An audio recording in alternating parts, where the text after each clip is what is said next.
it's MLS decision week and Toronto FC entered the regular season finale. Everything to play for as they remain front and center in the Supporters Shield race. My name is Mitchell Tierney. This is Waking the Red Weekly presented by Footy Talks, and ahead on a big edition of the show, Kristian Jack of TSM will stop by to talk all things Toronto FC and Decision Day 2020. And of course, a big show means a big intro, and I'd be remiss if I didn't shout out Jeff for his incredible work putting all of that together. Jeff, people are going to expect stuff from us now. I hope you know that. That's fine. I'm up for the challenge.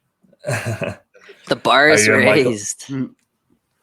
I'm great, guys. It's we're here. I can't believe we've already played like a full MLS season somewhat.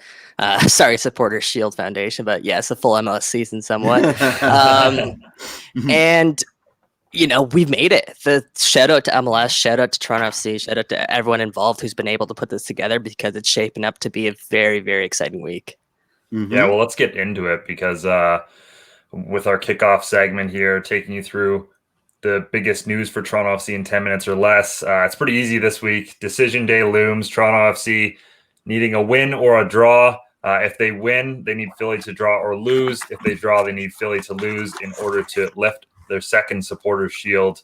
Guys, how are we feeling? We'll start with you, Jeff, going into the final week of the MLS season. That goal differential hurts. I mean, that tiebreaker hurts. There's no way we're bettering them on goal differential. So it's fairly it's an easy path to the Shield. Philadelphia loses, we win, it's ours. I listen to a lot of podcasts as a sort of prep for this show, and the general feeling is that Philly, it may have gotten into their heads. They've been here before, one game to silverware, and they've not failed. They've not made it. Sorry, they failed every time. So it could be something endemic. And it was interesting because while I was watching the Columbus, I was watching the Philly-Columbus game, and I can't remember who was calling it, if it was our guys or if it was American guys. I think it was Twellman, actually, who said, Columbus's big issue culturally is that they fall apart at the end of the season, and they were doing it, and then they sort of bounced back. And Philly's cultural issue has always been that they're always the bridesmaid and never the bride. So I don't know. It's going to be interesting, definitely, but I still think it's Philly's to lose. Has to be. And that being said, shout out again TFC, because they're in this position. They grinded. They picked up a huge 3 points. When was that? Sunday night, I think, against Inter Miami. It wasn't easy by any means. I mean, it was a good come from behind victory, but again, this team found a way to win. I feel like that's sort of their identity this season. It's just finding ways to win. But it should be a fun week. Like, this decision day is sort of made for this. Like, this is why MLS kind of pumps up this day, is because things like this can happen. Different scenarios can play out, and it's just great to be in the mix. And from a TFC fan perspective, that has to be fun, exciting, and you have to be kind of grateful for that fact. Yeah, I think it's a good thing to mention. Another grinding win, their 11th one-goal victory, which Martin Bailey, of course, mentioned. Half of the games Toronto FC have played this year have ended in a one-goal Toronto FC victory. So that is a bit of a talking point going in. Obviously, we mentioned the goal difference, and that's the tiebreaker here, and why Toronto FC needs. It's not directly in their hands whether or not they'll lift the Supporters Shield. What are your thoughts on that? I mean, again, going into the playoffs, we've talked about it a little bit. Is it this, more that they're able to grind out results, or more that we should be concerned that they're not doing more to make sure, they're winning more, I guess, comfortably? A win's a win is a win. Do you know what I mean? 3 points is 3 points. I forget what stats we made better, what records, what franchise records we may beat. Is it points per game and goals per game? Or I know one goals against per game. Goals against per game, yeah. Yeah. So, I mean, yeah, exactly. Michael, you can take it from here. Yeah, no, defensively, TFC have been on point. And, Quentin Westberg has been stellar as well at the back. But the biggest question mark, it's kind of funny because the biggest question mark coming into the season is how good is this team going to be defensively? Can they, shore up the back? Are they going to be able to start up the counterattacks? And now I feel like that problem's kind of, I don't want to say it's thrown out the window because I feel like this team at any given point, for whatever reason, they could have a brain lapse. But they've at least comforted us in that sort of, question mark there at the back. And it's shout out to Eric Zavaleta. Absolutely. Out, shout out to Eric Zavaleta. Jeff's emphatic about that one. Well, he's been so good, man. He's been so good. Yeah, no, and he's obviously our whipping boy. So for him to be able to step up there, we got to give him some love. I also think Laurent Simon, he deserves some credit too. Obviously, he wasn't, the greatest in those two matches earlier or last week against Philly and New York, but he's a great passer, and for a third center back, fourth center back, like I can't complain about Laurent Simon. I don't know how you guys feel about that. We know how producer Kev feels. Producer Kev definitely feels different than you. Kev, you're saying you disagree? But I think that's a good point. That going into the playoffs, and we saw this last year, Toronto FC, they were able to grind it out defensively, and that was kind of the difference. Was maybe on the day they played some better teams. You look at New York, you look at Atlanta, and they were able to at least keep themselves in the game, and then get those moments. That penalty against New York, the De Leon magic against Atlanta. That's most of the time that's how you win playoff games. People forget, but even that 2017 team barely squeaked by the New York Red Bulls. They barely squeaked by Columbus Crew. Playoffs are just tough, and Toronto FC's shown themselves once again in that Miami game. They can win tough matchups, and they've done it against some of the best teams in the league. We also showed once again giving away soft goals to get people's accounts opened. You're welcome, Blaise Matuidi. Hey, that's a fun little shot. I think KJ pointed this out on the broadcast. Did you guys know that Quentin Westberg and Blaise Matuidi both, came out of the same academy? We're actually Claremont, teammates, I think. Yeah, Claremont, I think. Yeah, Clairefontaine, yeah. Clairefontaine, sorry. Yeah. And they were actually teammates, I think, all the way back in like 2005. So it's pretty crazy to see this come full circle, 15, 16 years later, and Blaise Matuidi's opening his account against Quentin Westberg. I'm sure it's a special moment for those guys, especially Matuidi there, and who had hit a pretty funny Sully. Yeah. Producer Kev is very active on the chat today. Did Bradley think Matuidi's shot was going wide? I mean, I think you kind of have to ask Michael Bradley. So let's get to work on getting him to be a guest on the show. I like where that was. Yeah, turn it back on producer Kev. Yep. What were we talking about? Sorry, I used up all of my mental gray matter getting that Kevin shout out. There's too much to talk about, man. And I also, before we bring on our special guest here, I want to give a little shout out to Ralph Priso, who made his first start there in the midfield, first MLS start, in place of, quite interestingly enough, Liam Fraser. I thought Priso was absolutely fantastic, and just forgetting his age, I thought he brought something else different into the Toronto FC midfield, and that was some energy, some legs, some movement. And the thing about the next gen, these kids that are coming up, they're different, man. They have more composure on the ball. They think the game a lot better. It's all about mental now coming up. And every touch that Priso takes, you can tell it's so calculated and moving forward.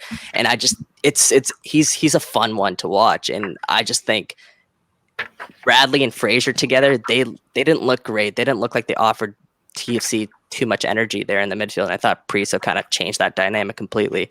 So he had a great game, and I don't know, I'll shift over to you guys and get your thoughts on him. Did you think that he maintained that standard of greatness throughout from the kickoff to the end of his time?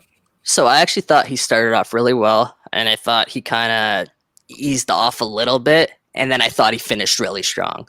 And then towards the end there, when was it Fraser getting ready to come in, take him off, I thought he didn't look too great. I thought his legs were kind of dying out on him, but for the most part, like, I thought he was great. Mitch, I know you're dying to chip in here. I won't say too much because we actually have Kristian here ready to go, so we'll bring him on momentarily. But I will say I do think that as much as I like Liam Fraser and we'll defend him till the end, Priso just brought more balance to the midfield. But we are now joined by Kristian Jack from TSN and of course Footy Talks Weekly. How you doing, Kristian? Great to have you. Great to be with you guys. How's everybody? Fantastic. Well, I'm Great, actually Christian. a giant pile of existential dread, but that's besides the point. That's not maybe soccer related, but Yeah, no, it's not soccer related. Something else going on today? I don't know. Yeah. it's the Forge Tower game, of course. But Of course, lots of soccer going on, guys. Champions League afternoon coming up to distract us. So it's whenever you need it, soccer's there. That's a good point. Kristian, I did want to get your thoughts. Of course, we are going into decision day, and a big game for Toronto FC, of course, from a supporter shield perspective, but also for me from a momentum perspective as well. You know, getting some of those injured guys back, and even just the momentum going into the playoffs. How big of a game is this for Toronto FC? You know, at Red Bull Arena. Yeah, I think it's big. I think it's big to continue, the momentum coming off Miami. I think, what we saw was the first half, again, wasn't quite good enough. And then in the second half, they're able to build up. It's a grind, it's a real grind to try and find out, what you can get here. I think we're evaluating every team probably in the gaps between 70% and 90% of what they can get. I don't think anybody can really expect anybody at this point to get 100% out of everything they've done when you throw in the long season that they've had. Certain teams have injuries. So, how much of that 70 to 90% can you get in these games? And I think we've seen it get lower than 70 in a couple of those games, particularly the Philadelphia game. And then now a little bit, you're just trying to push up. You're just trying to squeeze the maximum that you can possibly get out of it. And a chance maybe for a few other players, maybe Jonathan Osorio, who would be key to try and get back in that game. And we saw Mavinga come back. And I think when you can see some of these significant pillars of the team get minutes, that it makes a big difference. I think as the Miami game showed, these games are close, real close. You got a game there of a team that many people think are the best in the East, and a game with an opponent playing who may not even make the playoffs, and just look how close that was. So, yeah, it's a bounce here, a bounce there. If things don't go your way, you could be out of the playoffs pretty quickly. So I think it's a bit of a preview to what we're going to see in November and December. It's exciting times, and Christian, a lot of the Toronto FC's depth have stepped up. We've heard a lot of different stories come through this year, and none later than Ralph Priso, of course. I guess not so much on Priso, but more so the kids themselves, namely Jaden Nelson, Jaquil Marshall-Rudy, and Ralph Priso. How good can these kids get? Like, what is the ceiling for these kids? Because they look like they're comfortable right now in MLS, in my opinion. Yeah, they've looked very comfortable, Michael. And, I would say that they should look comfortable because they belong. And I think that, this is not meant as a negative, but I think Greg Vanney and the entire culture of the club is naturally reserved and conservative in the amount of minutes that they're giving them, because I think that they don't want to put them in positions where they're going to fail. So they have, they've also got a lot of strong competition. So they've not been like another team that is not consistently putting minutes out there for these young players because of that. So the competition's there. But when they've been given those opportunities, and you mentioned the players, I think they feel like they belong there. And there's an element of fearlessness about these players that brings a little bit of freshness to the team as well. I think that's really important. They don't fear anything. They shouldn't fear anything. And I think, ultimately, we're in the middle of a pandemic. We're in the middle of a regular season of MLS. We've got soccer. We've got games. And they should go out there and play with a smile on their face. You've got to have a culture of high performance. It's got to be one that you enjoy. And what these young players do, you can see they belong. You can see that they're comfortable. And more importantly, when you talk to the teammates, they know that they belong and they can trust them too. They're not looking at these players, even like a Nick DeLeon, who's a fringe starter. You talk to him and he says these guys are bringing so much to the team, energy in the training, and they're competitive when they get the minutes. So I think it's really crucial for any fabric of football when you've got young players coming through. Talk about Champions League. I was watching a game a couple of days ago, an Ajax game, where they got an 18-year-old playing in midfield, a 20-year-old playing at centre back, and if they're doing it in the Champions League, why can't Toronto do it in MLS? I think you've got to do it. You've got to give these players opportunities to shine and continue to put them out there. And obviously, you still want to win trophies and go for supporters' shields, but you've got to have that kind of pathway through now. It's very important. Yeah. Interesting time. Perfectly segues to my first question. How would you rate the TFC Academy with respect to MLS as a whole? Well, I think, they've got a tremendous amount of resources there that some MLS teams don't have. So they've got, a step up on some teams already. I think that, what we're seeing now is, I think we're starting to see an example of what I would class as being the Greg Vanney era at the academy starting to get a bit of fruition. People would say, well, the Greg Vanney era started 6 years ago. Yeah, but I think, Greg Vanney would come in and, look at those players at a very young age and see what they can do. So, look, as I said, I think it's a real delicate balance when you're a team competing for trophies and how often you give minutes. You can look all around the world, unless you're teams like Ajax or Porto, who then it's just the absolute fabric of your club because you bring them in and you sell them on. Then, if you're at Manchester City right now, for example, they've had a ton of injuries in the Premier League, but there's not a lot of players coming through aside from Foden. Delap's got his chance up front and out now and again, but they know that they're evaluated on winning games. And I think that that's what they have to look at TFC. But I do think, as I said earlier, it's important that they get these players in there and they start to have an opportunity to play these players consistently. And, that's the way that professional soccer should be in this country. And it's can only help the Canadian soccer, going forward, hopefully that these guys get opportunities. Yeah, certainly. We've seen a lot of Toronto FC players out recently, but I think they've felt the strain of none more so than Jonathan Osorio. How critical has he shown himself to be this year in the lineup and that midfield, and I guess his maturation as a footballer as well? Yeah, it's a great question, Mitchell. I think he's a marvelous player. I still think that he's, extremely underrated in MLS circles. You don't get people talking about him in the United States. I've got my ballot this week to start preparing for MLS awards, MVP, best 11, and I've got a bunch of players here that I've got to decide how I get them in my best 11. And there's about 20 players I've written down. He's one of them. I might not get him in there. I don't know yet, but that's how good he's been. For me, he's been one of the best midfielders on one of the best teams in Major League Soccer, and it's just everything that he does. It's not just about with the ball, it's his ability to find space. He makes players better around him. He's stepped up this year in an enormous leadership role as well, which I think shows a lot about his maturation as well. He's gone through a lot over the last few years in terms of working out his own game. I think Jonathan Osorio story would go back to, everyone talks about that marvelous two-legged tie against Montreal that has been the biggest chapter in the history of Toronto FC. But Jonathan Osorio was pulled off at the Olympic Stadium at 3-0. He didn't get to start the second game, and he's had a lot of those times where he's had to work on his game and have that decision of what's he going to become. And I think he deserves a tremendous amount of credit for self-reflection, which is not easy. And for me now, he's so intelligent, and the other thing is I think he's very, very vertical in his thinking. He plays the ball quickly, move it forward. Delgado brings the legs and the energy, but I think Osorio brings the intelligence to the midfield, and I think it's significantly lacking when he's not there. There's no other player like him in the team. So you can't say I'm going to put Ralph Priso there and ask him to be Jonathan Osorio. He can't be. He's too young. There's nobody else who plays the standard that he can do. He can play as a 6. He can play as an 8. He can play wide on the left if you ask him to. So. I think he's had a fantastic season. And I think you painted that picture really well, why he's so important to this team. One of my favorite just Ozo moments just off the top of my head is when they lost the Voyageurs Cup last year to Montreal, and he was doing a little post-game press conference in the hallway, and we had some reporters around him, and then all you see is the Montreal team with the trophy going by into another room, and you see Ozo stop mid-sentence, death stare straight at the Montreal players.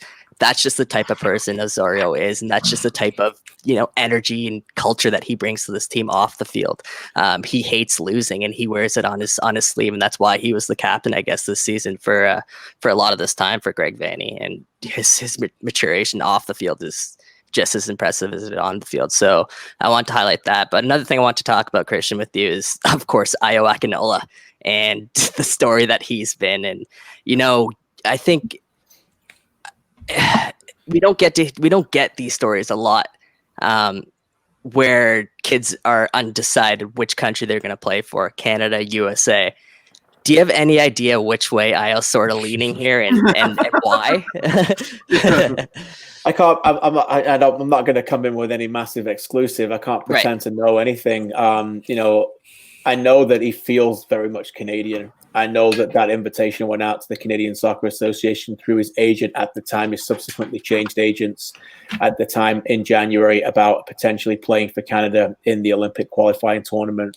That was extended to Canada by his representatives in January of this year.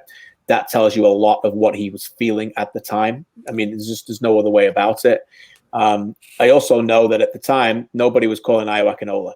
United States, Canada, nobody was giving him a call, right? So then he's performed well and he's shown them what he can do. And now he's on the radar of John Herdman and he's on the radar of Greg Berhalter. So it's a tug of war. And, ultimately, neither of them are going to win. Ayo Akinola's going to win. He gets to pick, he's going to get to decide where he goes.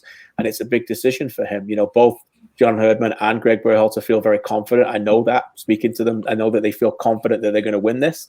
So we'll figure it out. I think Ayo Akinola has been very intelligent in the fact that he hasn't publicly committed to it, because I do think he knows. And I just don't think it's important to talk about it right now, because his concentration level needs to be solely focused on his club. And if he starts getting involved in that and discussions about that, then he's lucky that right now there's no squad's been named. Even the United States named their squad this morning, and there's no MLS players in there for obvious reasons, because they don't want to take them to Europe because of the issues with quarantine. And so he hasn't had to make that decision. But I do believe he has made it, and we'll just have to figure out what that will be. But right now, his sole focus needs to be on TFC, because quite frankly, he's become an absolutely enormous piece in this club. And if Ayo Akinola got hurt tomorrow and was out for the season, then I think you could pretty much say that this club's not going to win anything. Because without Ayo Akinola and without Josie Altidore, as you guys all know, you don't need me to tell you, they're just a completely different team. Yep. Definitely don't need you to tell me that. Yeah. No. But KJ, I'm really curious about this. For you, what was the exact moment that you felt TFC went from meh to yeah? Wow, it's a really good question, Jeffrey. This season, you mean, or no? In general, like, was it bloody big deal? Was it? No, I've got the answer for you. Okay, I thought you meant this season. We can do this season too. No, from there to yeah. It's a good question. For me, it's the Philadelphia game, the first playoff win at home. That's, for me, is the moment that and I've spoke to a lot of people, Michael Bradley and Vanny and Greg Vanny, and a lot of people about that, is that the relief after that game was palpable. It was just the franchise needed a victory at home, and they knew they were a good team, but it was a really good opponent for them, because they played a team who'd never done anything either. But they went into that game really nervous, and they knew they had to win it. But in a game like that, where anything can happen in a one-off match, if they'd lost that game, I don't think we would have been sitting here talking about the success that they've had since. I really don't. I mean, who knows what would have happened? They may have figured it out, but it sped up the journey a little bit. It got quicker, and then obviously big things happen after that, and the Montreal series was enormous, and then obviously the 2017 MLS Cup win was massive. But I do think that win over Philadelphia, where Giovinco and Altidore were enormous that night, was huge. You could go back to October 14th, 2015, the Giovinco goal against the Red Bulls, which for me remains to be the most special goal for the club, the way that it just woke everything up and they got their first playoff berth. But I think it was the game against Philly for me that was the big one that turned around the franchise. Awesome. What about you guys? What do you guys think? I think for me, the Philadelphia one's a good shout, but I'd almost say the second half of that Montreal game that same year, 2016, at Olympic Stadium, the Big O, where they're dead in the water. They're down 3-0. They'd lost the year before to Montreal, and that ability to claw back 2 goals, Bradley scoring that big goal, and to give themselves a chance in that second leg. I think that changed everything, because say they go out to Montreal another year in a row, then all of a sudden there's a kind of a boogeyman situation there with the impact and even with the club's confidence. And I thought that was just big for them to, give themselves a chance. And then we all know, of course, what happened at BMO Field in the second leg. Yeah. For me in macro, it was signing Seba at 20. What was he? 27, 28. It started a trend where we were actively looking for, I don't want to say distressed assets, but certainly players with a chip on their shoulder that wanted to prove something. And it's kind of an aesthetic that we sort of we scaled up. I mean, a lot of the players over the last couple of years have had that same kind of MO to some degree. Yeah, I'd sort of agree there. Sorry, Christian, go ahead. No, it's okay. Carry on, please. Yeah, I'd say I'd sort of agree there with what Jeff's saying, but take us back a step further and say even Michael Bradley and, bloody big deal, Jermaine Defoe. I know obviously he didn't turn out to be what TFC fans hope. I know he wasn't on the field as much as TFC fans hoped. But that sort of moment there signified that this club was a real, that they were the real deal. Like they were bringing in stars, and Michael Bradley was what, 26, 27 when he came in. Correct me if I'm wrong, but again, like that was someone in their prime. I know Defoe was probably about like 31, 32 when he came in Toronto FC. Still a class goal scorer with Tottenham and in the Premier League and everything that he did. So that time was it piqued my interest as a general Toronto FC fan, and I think that turned the corner for what the club, I guess, showed in the coming years. Yeah, I think they're all good shouts. You talk about the bloody big deal. I was in Seattle that first game that they did with Defoe and Bradley, and after that, the eyes of the club representatives and everybody that was covering us, we were just like, wow. What has this become? Because you said from meh to it wasn't even really meh before. It was a lot worse. Yeah. maybe that Seattle game was a little bit of a meh. Okay, because it was a little bit of a false dawn, but that day was like, wow. There were people thinking this team's going to win MLS Cup. They went to Seattle and it was just, but obviously things didn't pan out with Defoe on that one. But that was a day when you went, wow, this is, and the Giovinco shout's great too, because the thing about Seba was that, he was a culture setter. Yep. And that's the thing about Giovinco. And he didn't even do it. He didn't even know he was doing it, but he did it. And, that's what it makes it even better, I think. He set standards very high that other people had to follow, but he didn't do it in a way where he lost his time and he lost his patience with other people. He still knew that he was the best player in the league, and he needed to show some kind of sympathy for teammates and build them up in his own way about it. But I go back to October 14th, 2015 a lot, because one of my favorite things I ever wrote was about that goal that night. Well, obviously everyone talks about the Bautista backflip. But Sebastian Giovinco landed on the airport that day. He flew in that day. He played in Italy the night before, and he landed that day to play that game and score that goal.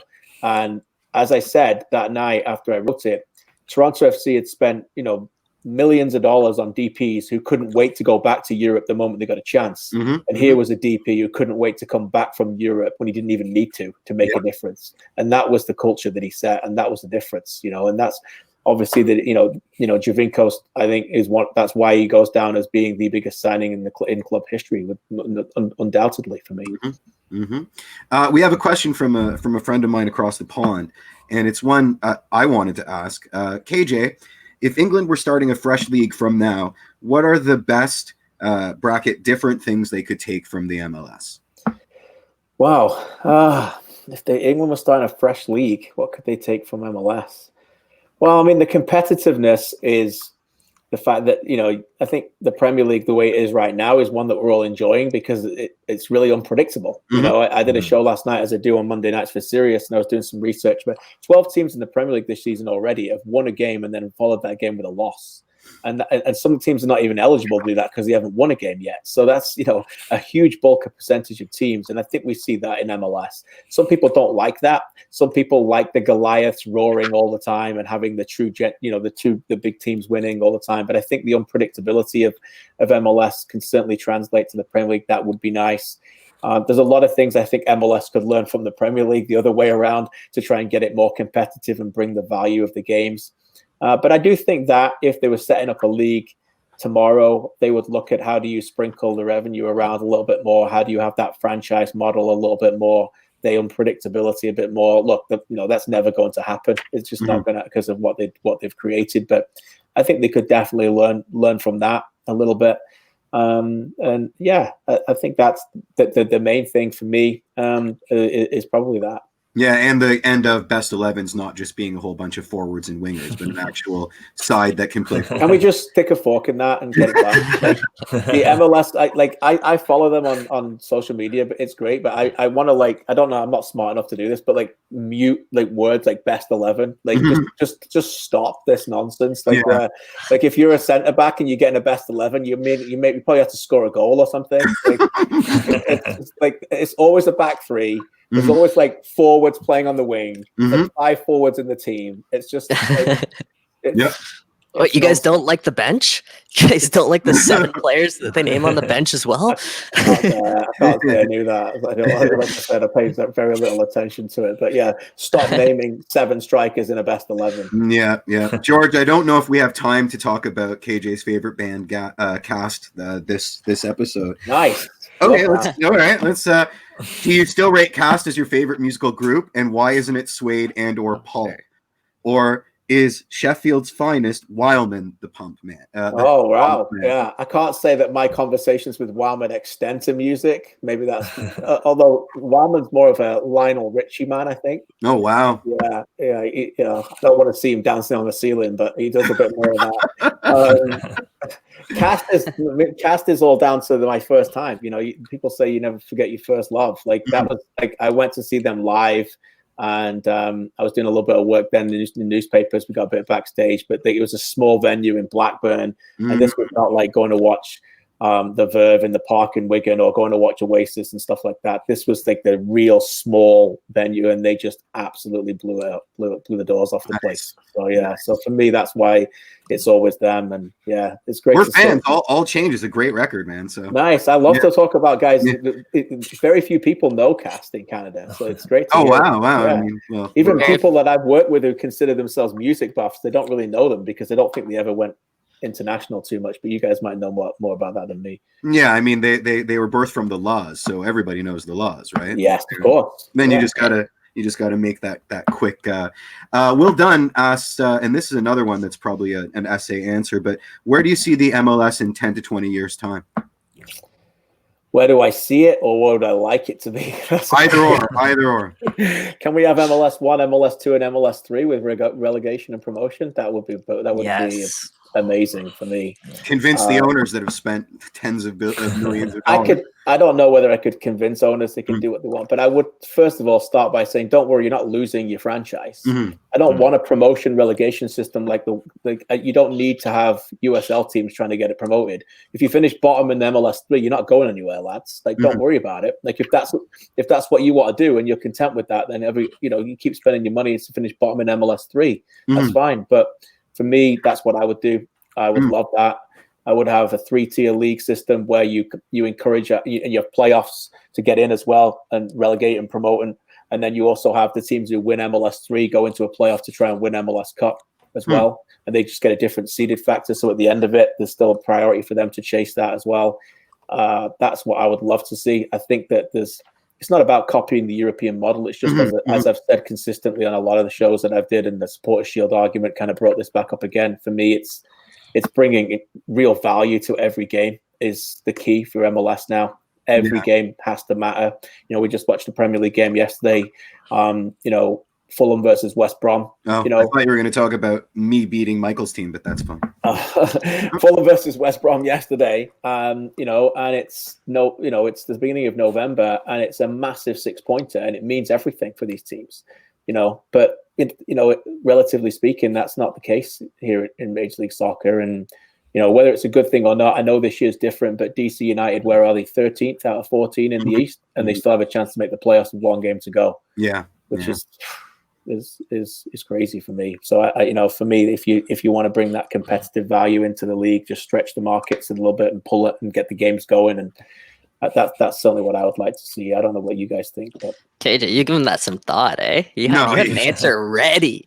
I like it. It's one I've been asked a few times. Yeah, I mean, I'd like more time to think about it, Michael, to be honest, but really plan it out a little bit. But who knows how many franchises are going to be in it? But I think there's a way to do that, and I don't think it needs to be. You don't need to have 34 regular season games. You can just make sure everyone still plays the same amount of games and figure it out. There's different ways to do it. And yeah, I even think this year, I think we have to be careful that we're just not falling into this pattern of like, oh, well, first plays 8th, and then that's what they need to do. Like, there's so many other areas you can learn from in terms of like, should first maybe play second and say you get, first place second, or first place, the top 4 play each other. So the 2 teams from there go to the next round after that, and then you have a winner. You can push forward. We're going to go to a playoff round. We're going to go to a playoff round after the international break here, where teams are not going to play for 2.5 weeks. And then the teams that come back are going to play, and then maybe have to play 4 days later. And I would say that might be an advantage to them. It might be an advantage to the teams in the one-off playoff round that have already played to play again 4 days later against one of the teams that they won't be favored to beat, because they've just played and they've had a game. Well, teams like Toronto FC are going to sit around for 2.5 weeks, obviously trying to get healthy, but no competitive games for 2.5 weeks just because they've been one of the top seeds. And I think it might be a disadvantage. Yeah, that is a very good point. Absolutely. Yeah, before we let you go here, KJ, we have a segment on the show called the Michael Singh Injury Update, which unfortunately has become a long part of the show in recent weeks. We were wondering if you could fill us in on the latest on the number of Toronto FC players that have been sidelined of late. Oh, I thought you were going to ask me about my own injuries. So.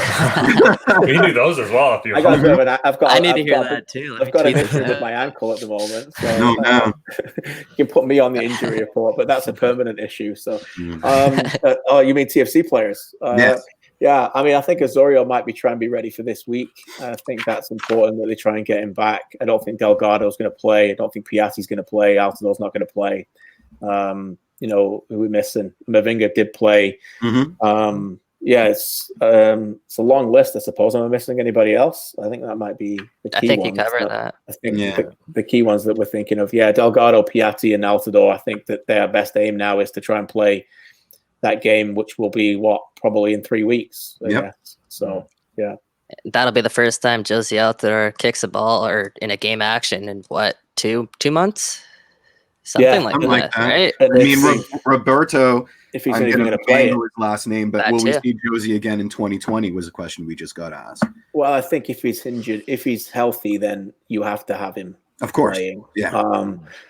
Whether he's going to be ready to play or not, we'll have to find out. I think what we've seen with the emergence of Ayo Akinola, which is an enormous savior for the club this season, is that right now, if Akinola's healthy, he's going to play.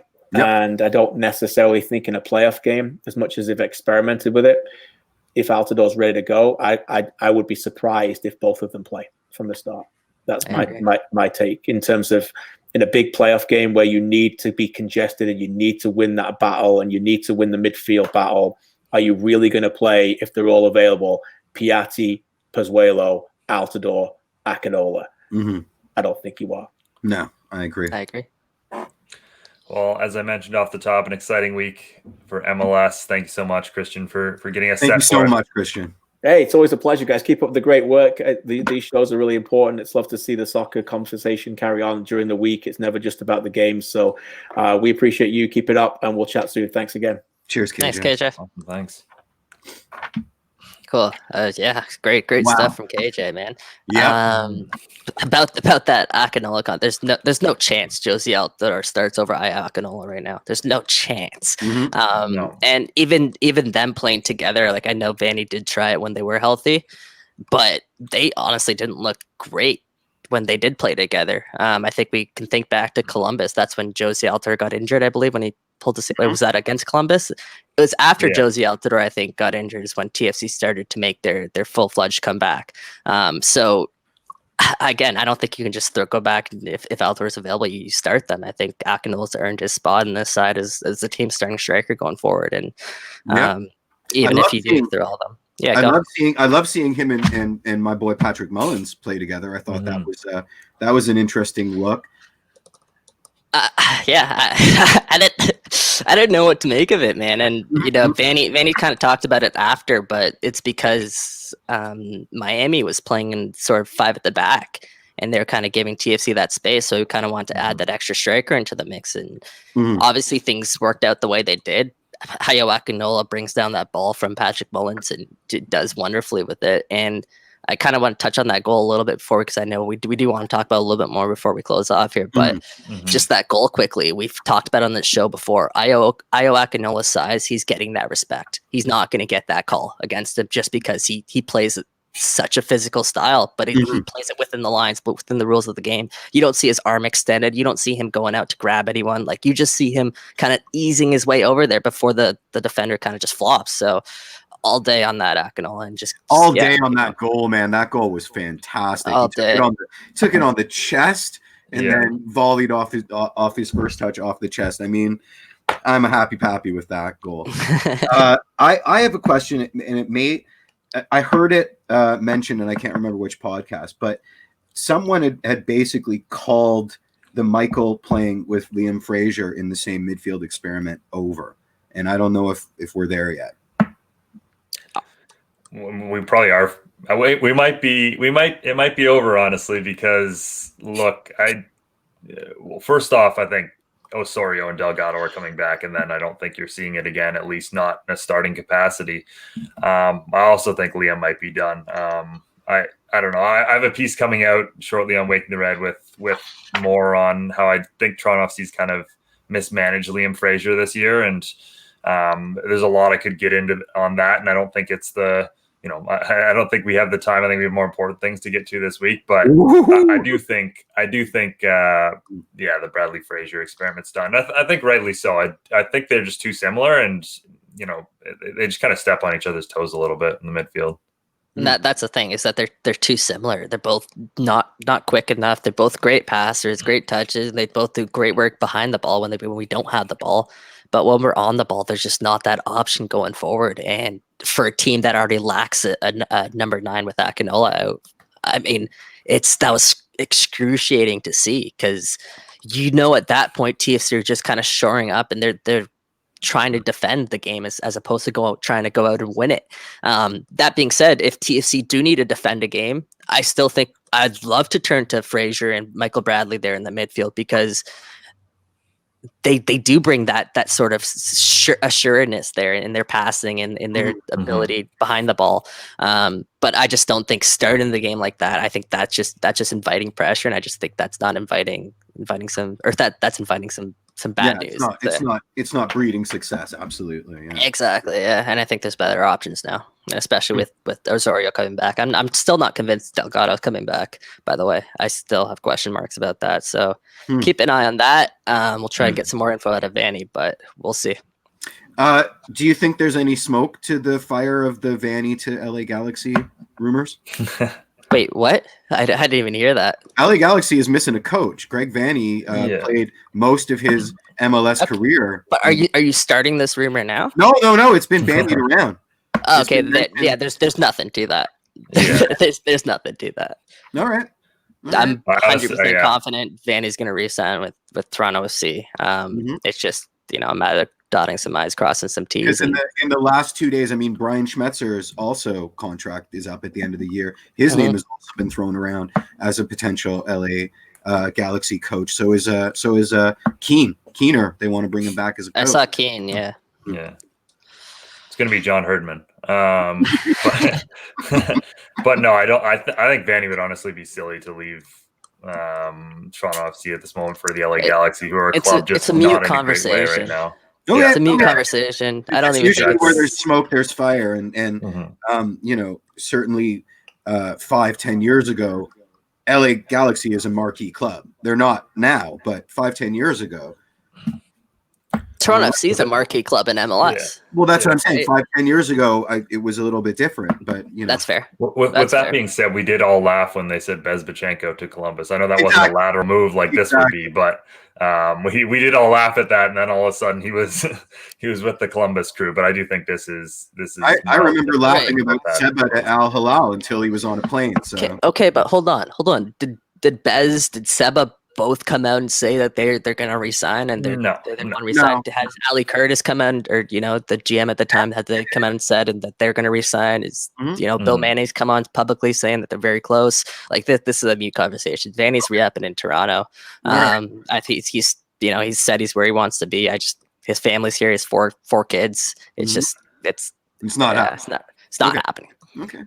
Jeff had to get one more pot stir in before the end of the show there, but very, very quickly, let's talk about it. Toronto FC, New York Red Bull. I guess there's really two games we're keying in because there's also New England versus Philadelphia Union.